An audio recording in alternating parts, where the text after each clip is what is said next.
Marami po sa atin ang may maayos na trabaho at may sahod kada buwan. Pero parang laging kulang pa rin ang sweldo. Parang dumadaan lang ito sa ating mga kamay. Bahay sa kuryente, renta, utang at groceries, tapos ubos na. Paulit-ulit lang, buwan-buwan, at parang walang progreso. Ang tanong, pera ba talaga ang problema? O baka naman, ang sistema ang kulang? Kaya sa video na ito ay pag-uusapan po natin ang mga practical na paraan para i-manage ang iyong pera. Wala pong magic formula, walang get rich quick, pero sigurado itong epektibo. Kapag ginawa mo ito ng consistent, makakalabas ka sa cycle ng laging kapos.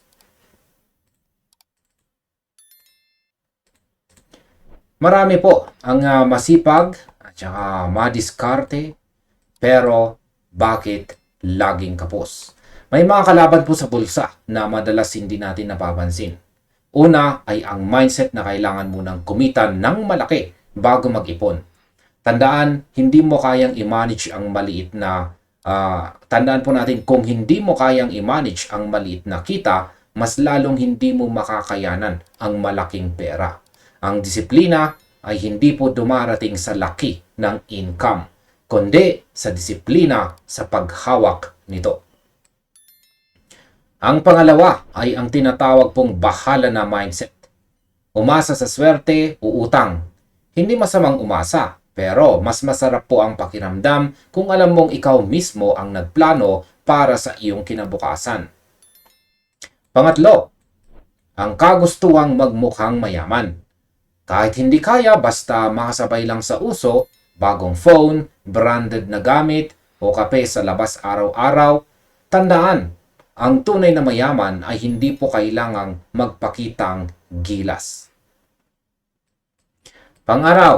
Pang-apat ay ayaw mag-budget. Alam mo ba kung saan talaga napupunta ang sahod mo? Kung hindi, kailangan mo ng sistema. Ang panlima ay ang bisyo.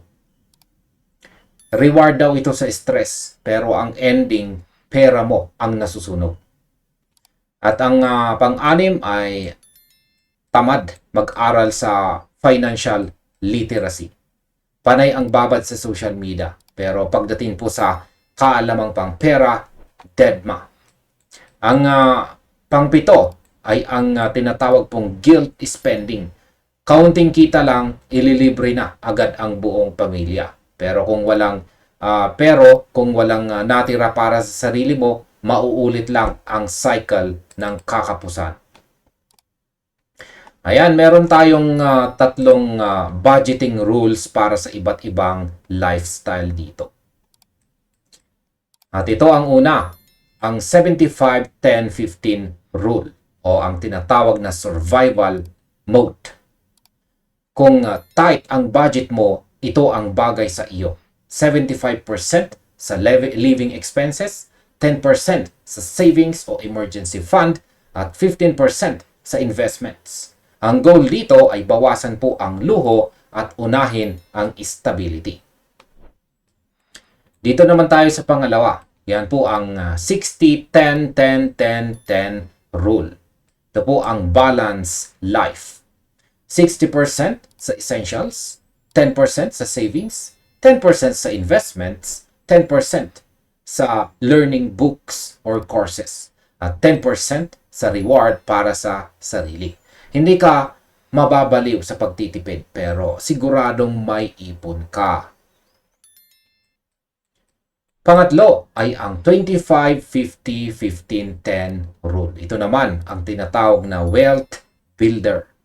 Para sa mga seryoso sa long-term wealth, 25% sa investments, 15% sa savings, 50% sa living expenses, at 10% sa personal na rewards. Aggressive ito, pero mainam para sa mabilis na financial security.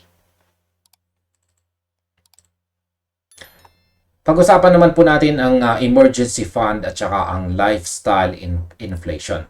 Ang emergency fund ang iyong unang bakod. Ang goal mo ay 3 to 6 months worth ng iyong essential expenses. Ilagay ito sa high-yield digital banks. Kapag may emergency fund ka, may peace of mind ka. Hindi ka agad uutang kapag may hindi inaasahang pangyayari. At heto naman ang pinaka-importanting prinsipyo. Taasan ang kita, hindi ang gastos. Maraming tumataas ang sahod, pero pareho lang ang ending dahil po sa lifestyle inflation. Kapag tumataas ang income mo, huwag agad taasan ang lifestyle.